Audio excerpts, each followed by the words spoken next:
So good afternoon, and welcome to the webinar. This webinar is entitled North Dakota Local Foods, and with me is Kristine Kostuck.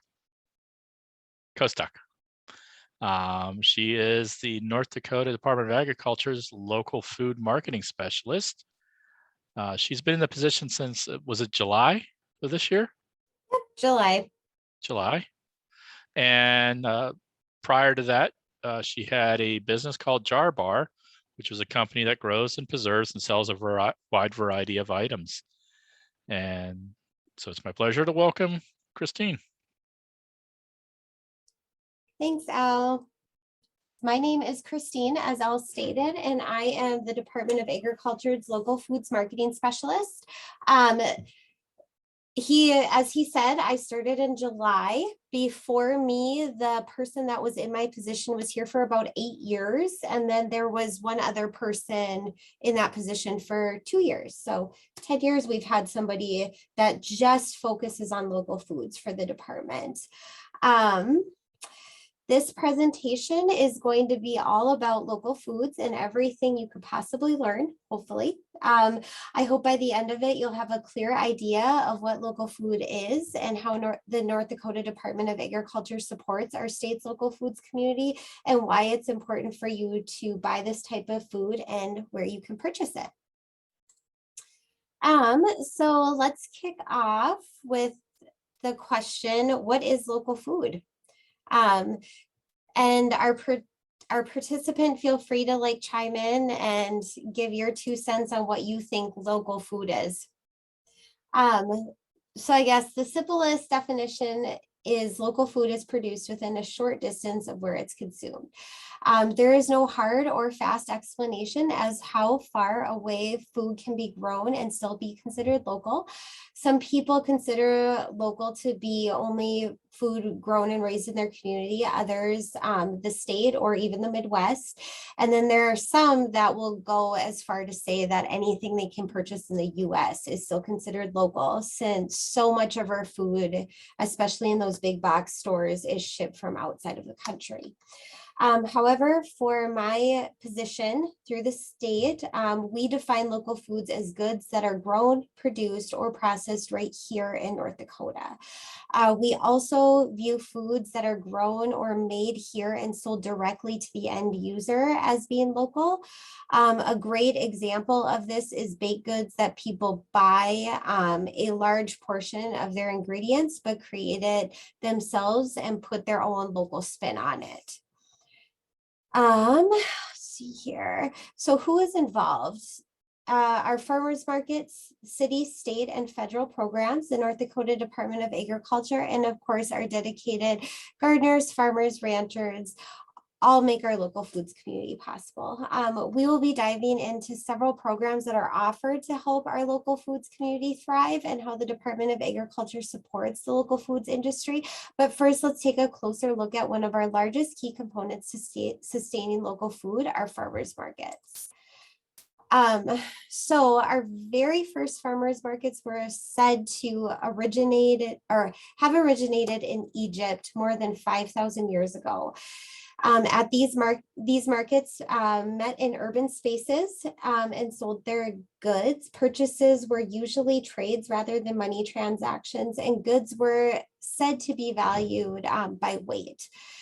The very first U.S. farmers market dates back to 1730 in Lancaster, Pennsylvania. According to the USDA, city planners designed a 120 square foot space in the middle of town for public market use. This became known as the Lancaster Central Market Space. To this day, that market still stands and is thriving, and at its peak had close to 400 vendors. After the Lancaster market was established, farmers markets continued to increase in numbers and popularity and became a favorite place to gather and socialize in many communities. Once the farmers market system matured, government agencies actively worked to sustain the industry and encourage farmers market development in underserved areas, keeping new and old farmers markets alive. With the community and government support, more than 8,000 markets popped up across the US. To me, this 8,000 sounded actually a little low for the US as a whole, but North Dakota's farmers market numbers are very high for our size. We have more than 50 farmers markets across the state. In the Bismarck Metro, we have 5. There's also quite a few, obviously, in very small towns of populations less than 5,000. Cities like Drake, Oaks, and McCluskey, just to name a few, all have collaborated with the Department of Agriculture to promote and expand their markets. These markets sell everything from produce, seeds, baked goods, preserved items, and even alcohol. The department has actively been trying to establish communication with most markets in the state, but each year there seems to be more and more popping up. So there could be more than the 52 that we are aware of.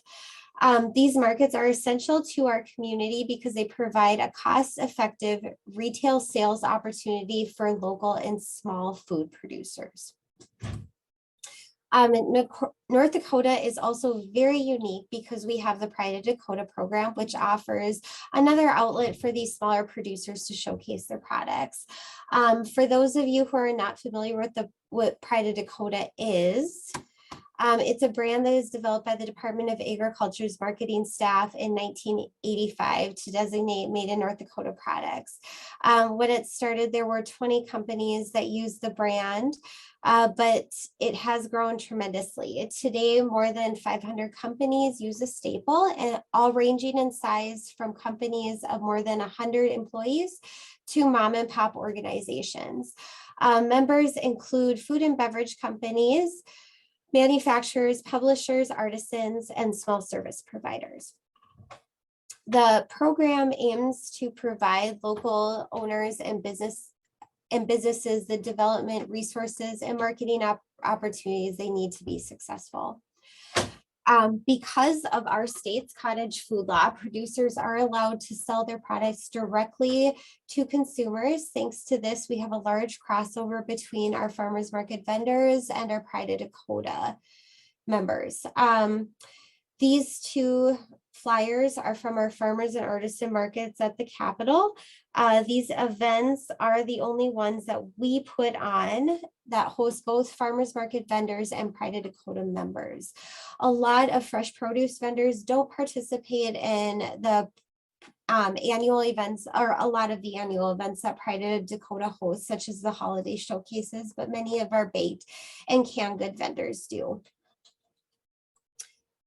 Working alongside with the Department of Agriculture, many city, state, and federal programs, agencies, and organizations actively work to support our farmers markets and our local producers that supply the goods to them. These include specialty crop groups, representatives from the Farm to School program, the North Dakota NDSU Extension Service, and then the North Dakota Farmers Market and Growers Association. In addition, several programs outside of government agencies have taken it upon themselves to assist vendors and producers such as farms and the North Dakota Local Foods Development Alliance. One outside organization that the department has worked historically close with is the North Dakota Farmers Market and Growers Association. This association kind of devoted their entire platform to spreading the word about North Dakota grown products. They have in the past offered various tools, hands-on training, and just support for local producers.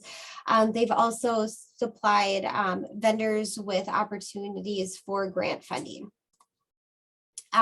We've also worked with them on hosting the local foods conference in the past, which has covered several topics ranging from everything about like business or how to maintain your business, social media, and then of course more of the technical stuff like high tunnel and how to build a greenhouse.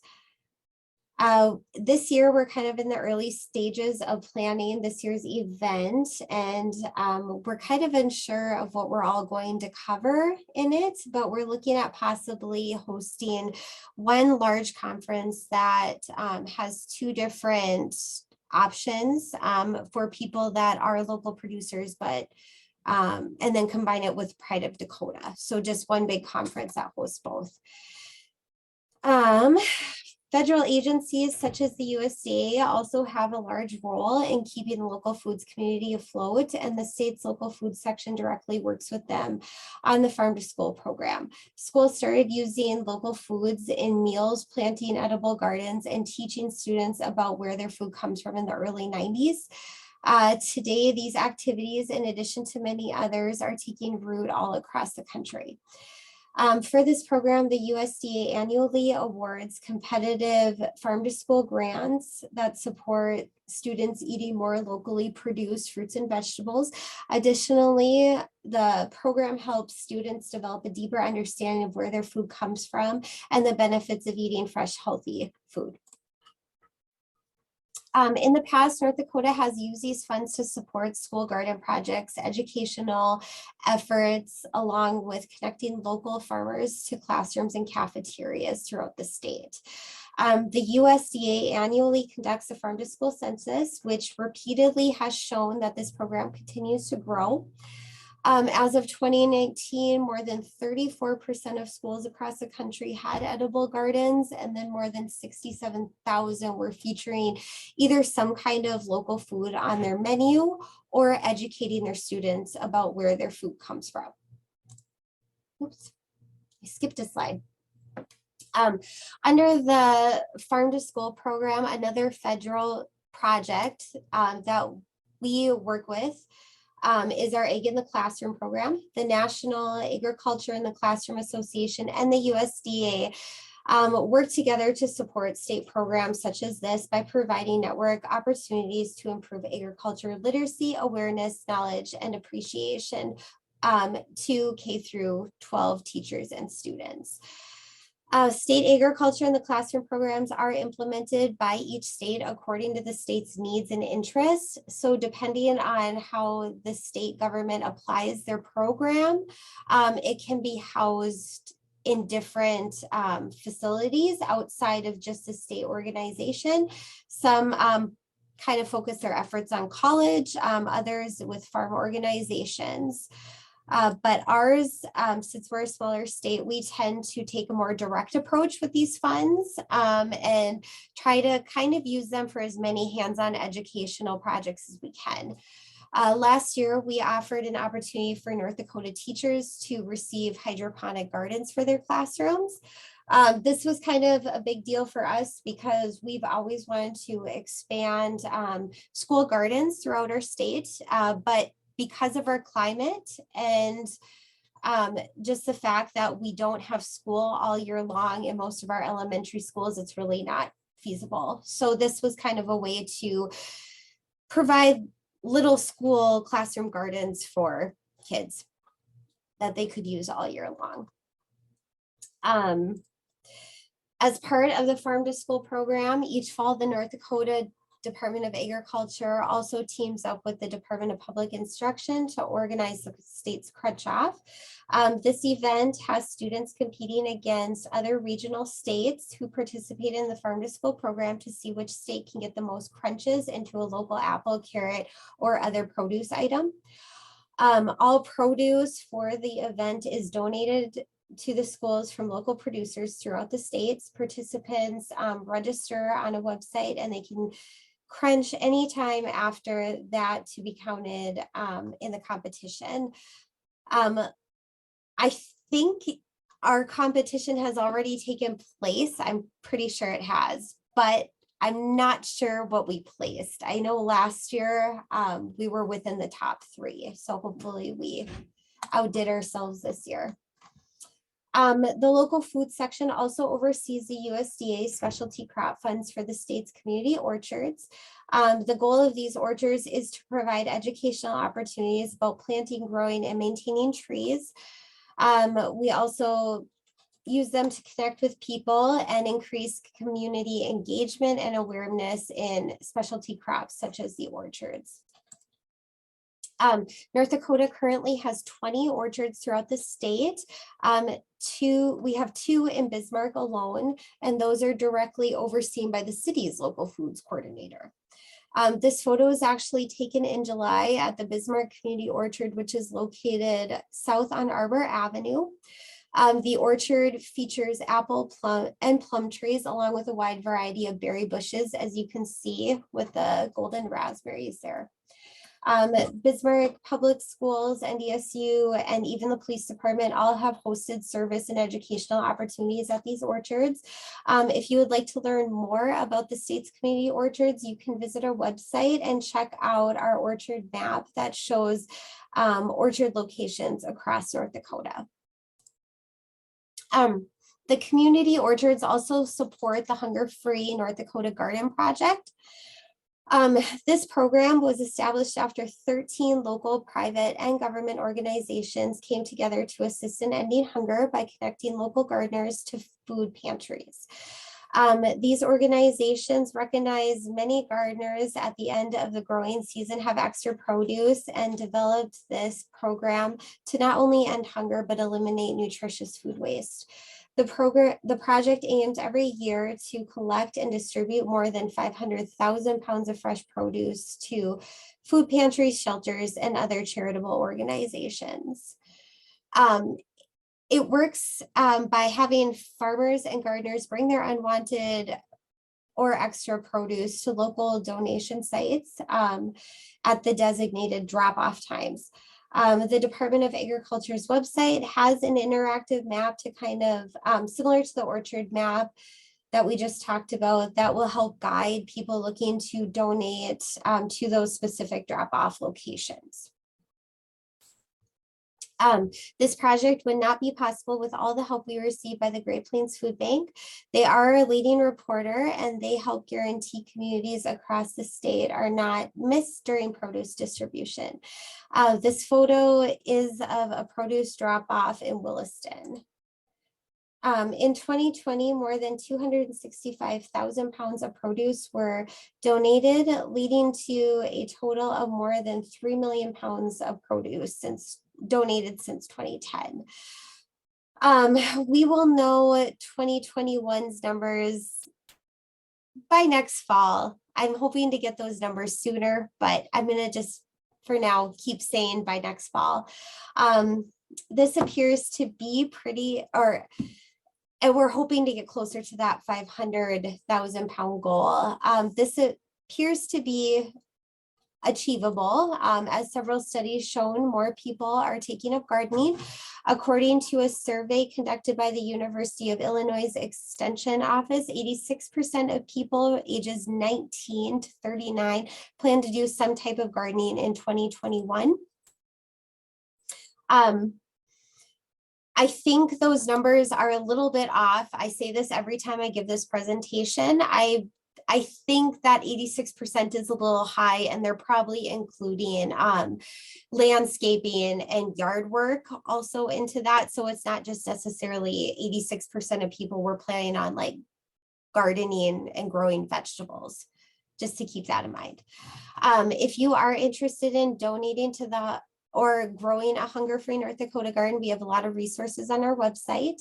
And although I like to stress this every time I give this presentation too, although every donation is extremely appreciated, pantries are always overloaded with zucchini and squash. So consider donating beans, beets, cucumbers, peas, peppers, or tomatoes.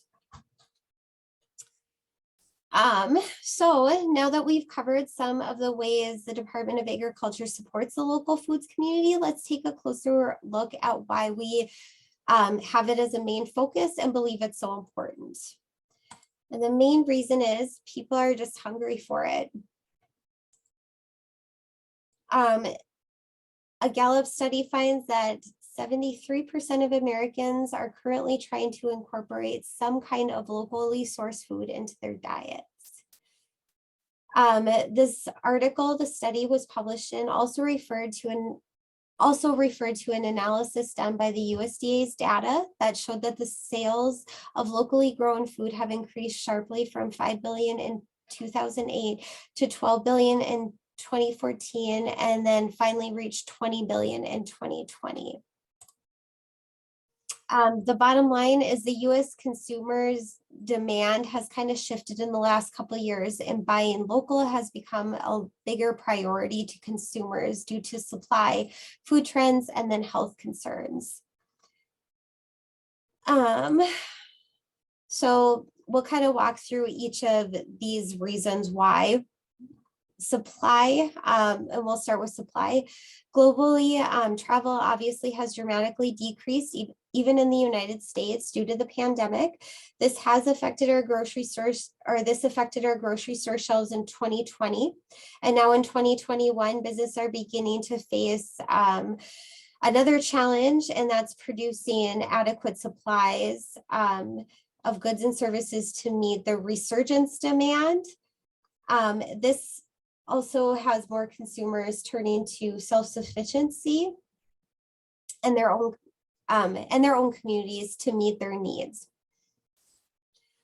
A majority of consumers today look for products that can help them live a more sustainably, socially responsible life.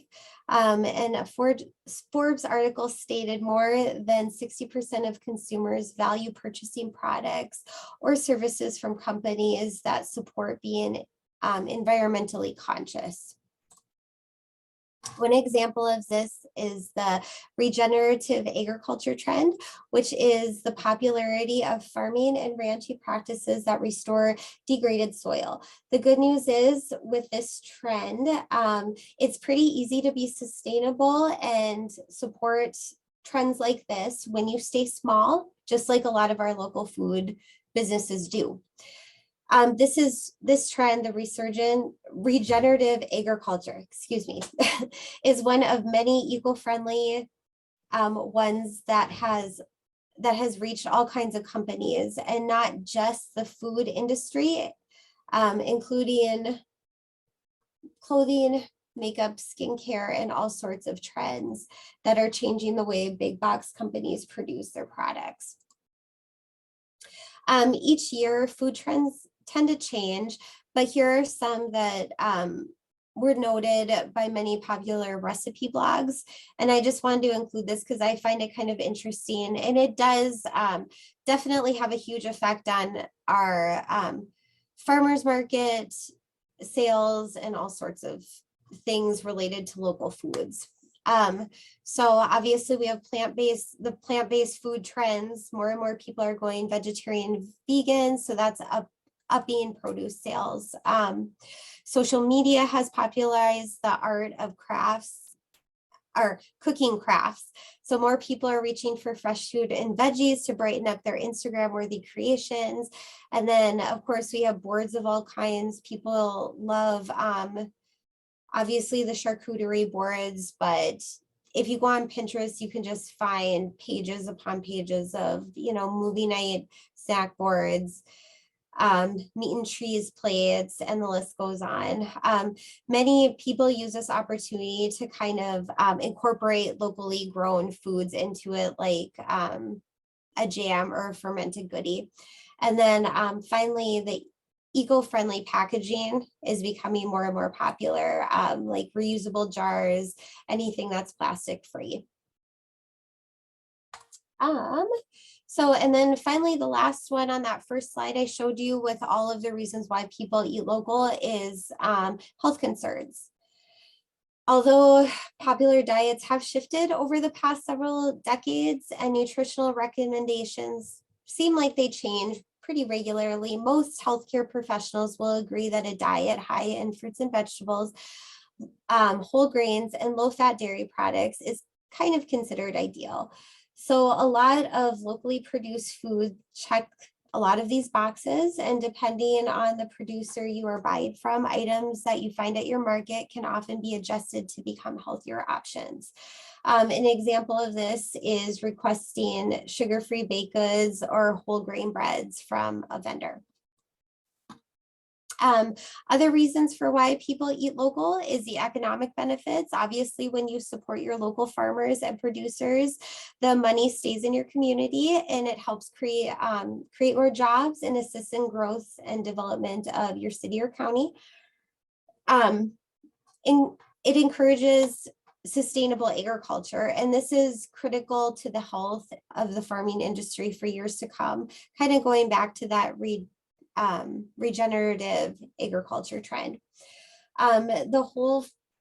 You're eating whole food when you buy local. Produce such as broccoli, green beans, kale, peppers, tomatoes, apricots are all susceptible to nutrient loss when harvested early and transported longer distances.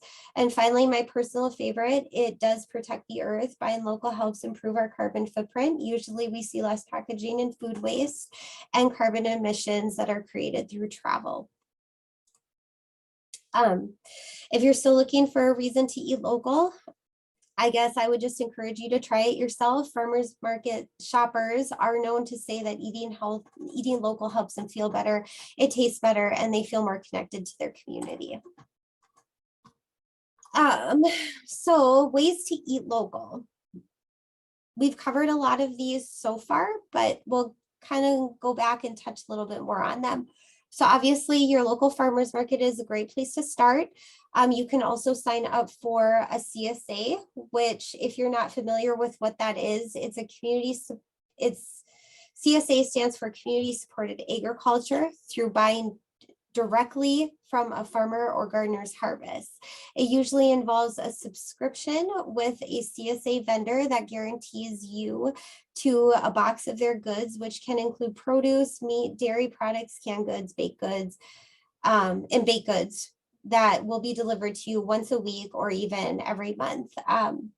You can also search for local businesses that buy from local producers and then incorporate it in their food. And then you can also grow your own. So, oops, let me scroll back down. I'm sorry, you guys. I missed a little chunk there. So going back to better assist consumers who are looking to buy local food, the Department of Agriculture recently launched an updated tool to help customers connect with local producers, and that is our local foods map. This map was updated from our 2018 map, and it's an interactive database that catalogs local producers, markets, CSAs, farm stands, U-Picks from all across the state. Users can log in and search for a specific business, market, or product and find the nearest location they can purchase it from. This tool also helps us keep track of local producers to better promote their work and guide them as they expand their businesses. If purchasing isn't the route you'd like to take to eat local, we do feature a step-by-step guide on our website on how to start your own community garden. We also like to help people get as much information as they can so they can have a successful garden each year. And oftentimes we're turning them to the extension office because that's always a great place to start. There is also the Dakota College in Bottineau is also a really great resource. They have a Natural Resource Institute through that college that provides a lot of information on horticulture, forestry, and gardening to really anybody, not just their students. In addition to their long list of resources for local growers that are actually selling produce as a business, and then obviously like grocers and retailers. They also work closely with those private organizations we talked about in the beginning, like farms and other organizations that advocate for local producers. Now that we've kind of covered everything local food, does anybody have any questions? I see we have one in the chat. Are you familiar with Outstanding in the Field? Do you know of any similar events taking place in North Dakota? I have not heard of Outstanding in the Field. I want to look it up now. What exactly is it, Amy?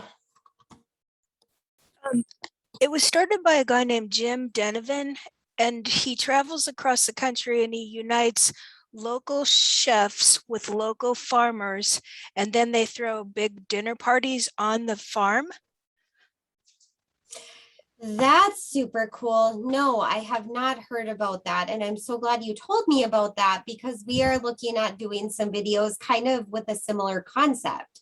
So I should check that out. And Yeah, the thing that makes Jim Denovan's events unusual is the fact that he's an artist and he creates land art during the meal.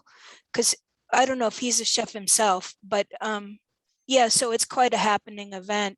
But even without him and the art involved, he sets up these very large tables on the farm property and then invites the local chefs, and they look like such beautiful events. So anyway, just curious if there was something like that in North Dakota, or if there could be. Thank you.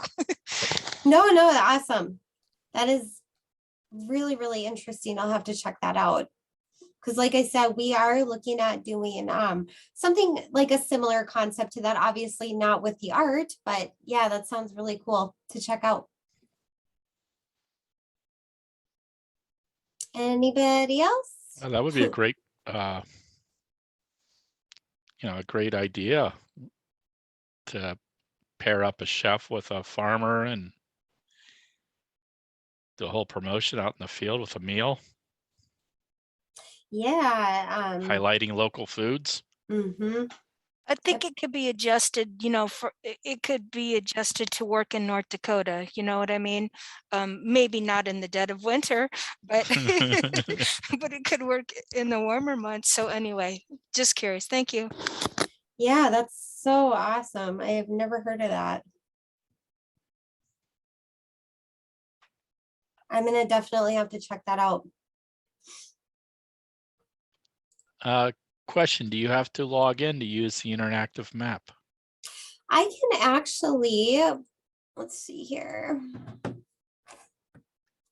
want to leave that outstanding North Dakota. You do not. So we have actually an informational page you can go to first. And yeah, so we have like a little page here that gives a little introduction to what it is and stuff like that. And then if you go here, you can just log right in and use it. So that's kind of nice.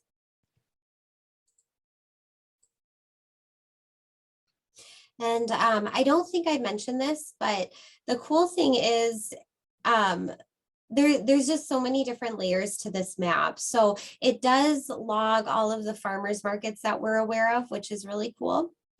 It shows, if you're looking to get connected with the CSA, it will show you some of the CSAs in your area. Obviously, like there's a ton of local producers, and we're kind of working on focusing our efforts to get more names on the map because we know that there's gaps and we know that we're missing some, but we do, like as it is right now, it does log a lot, and it does show you pretty much in any area of the state, people that are selling and producing food.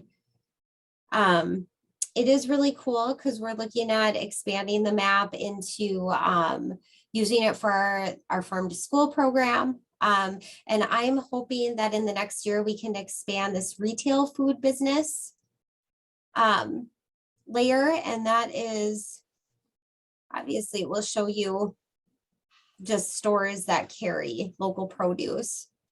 So got to get the co-op on there, and other, I think 3B has some stuff too. Obviously they source from local farmers. So got to get those names on here, but one day at a time. Is there much out in the eastern side of the state that does local food? The Fargo, Grand Forks area? Yeah, so.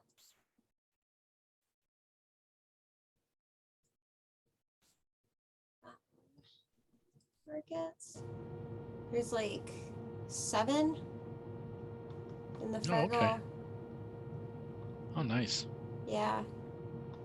So there's so much more. I mean, I could go on and on and on about how many I know are out there that aren't on here, but you can only do so much. But it's really cool for producers because it started as a tool basically to kind of connect them to customers.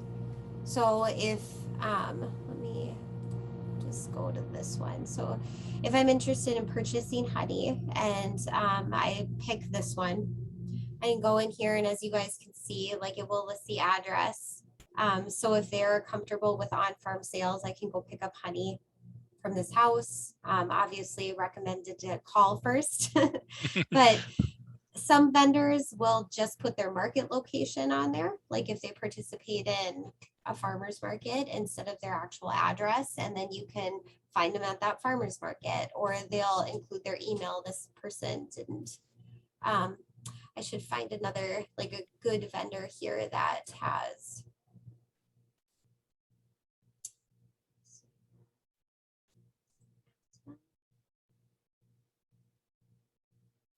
Oh yeah. Yeah, it's just, it's so cool. They can put their hours on it. You can add your logo. You can include your website and your Facebook links. And then if you do other things outside of just selling stuff, like here, he's got horse boarding on there and animal feed. So you can advertise like other things that you do outside of just the local foods. I'm not going to stop you from doing that. So you can even look for like SNAP benefits, like which farmers markets accept that. So it's really cool.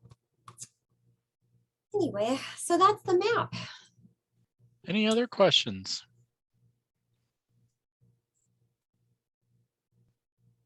And if not, then I will conclude this webinar. I want to thank Kristine for her presentation. Anytime, Al. Thank you for having me. Well, thanks for doing it. Have a great day.